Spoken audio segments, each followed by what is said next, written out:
So today is our first full day on scene. Our investigative team will be on scene as long as it takes in order to obtain all of the perishable evidence and all the fact-finding that is needed to bring us to a conclusion of probable cause. Our mission is to understand not just what happened, but why it happened, and to recommend changes to prevent it from happening again. Since we're just beginning our investigation, we don't have a great deal of information to share right now. We will keep you informed by giving regular updates as we learn more.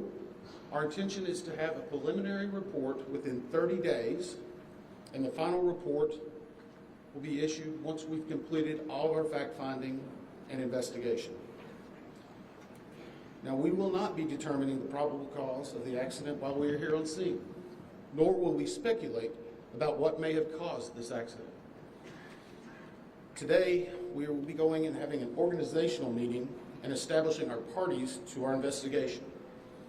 We currently have the following parties that are already identified: PSA Airlines, GE Aerospace, Sikorsky, FAA, NACTA, which represents the air traffic controllers, ALPA, which represents the pilots, Army, AFA, which represents the flight attendants. The Transportation Safety Board of Canada will be an accredited representative under Annex 13 of ICAO. They will be supplemented by MHIRG as a technical advisor. They were previously known as Bombardier. The NTSB offers this party status to those companies, government agencies, and associations that have employees, activities, or equipment involved in the accident. We offer that because they will provide technical expertise and relevant information supporting the development of the best possible factual record. Once they join this investigation, they are not permitted to release documents or talk publicly about the investigation without the consent of the NTSB. So I want to stress this.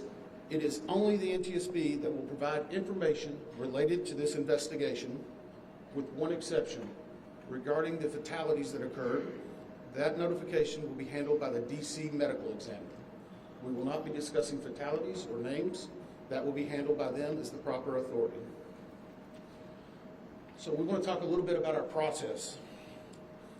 We will analyze the facts and determine the probable cause of the accident, and then issue a report of those determinations. I also want to talk a little bit about some additional people that are here with us, and they're very important to us, and that is our family assistance group. Later today, we will be briefing the families. We normally try to do this before a media event, but in this case, they're still arriving. Our family assistance specialists are already working closely with local officials and others to help assist them in their efforts to support everyone that's affected by this accident. And let me just reiterate what the chair said. A loss of life in an aviation accident is very unusual in the United States, and our heartfelt sorrow goes out to everyone that's affected. It affects us, it affects everyone around us. There are a lot of people hurting today. We will help find out what happened. We will do it factually, and we will do it accurately.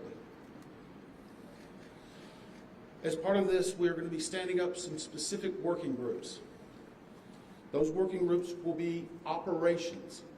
They will be looking at the history of the accident flight and crew members' duties for as many days before the crash as appears relevant.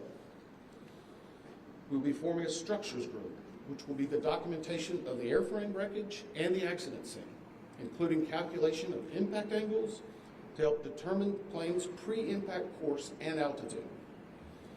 We'll have a power plants group. They will do the examination of the engines and the engine accessories. We'll have a systems group. They will study the components of the plane's hydraulic, electrical, pneumatic, and associated systems, together with the instruments and elements of the flight control system. We'll have an air traffic control group.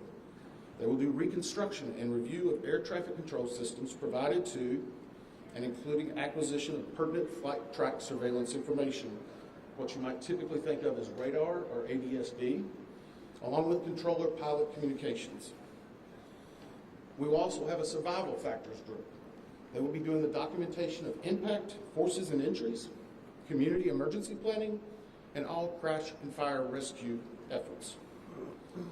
Also, due to the unique nature of this crash, we will be having a helicopter group as well. Lastly, we will have a human performance group, and this will not be its own group. It will actually be a part of the operations, air traffic control, and helicopter groups.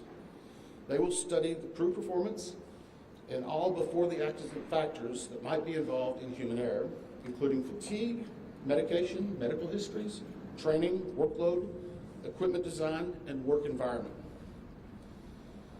Now we're going to take a few questions, but I will again stress we don't have a lot of information now. We will continue to gather that.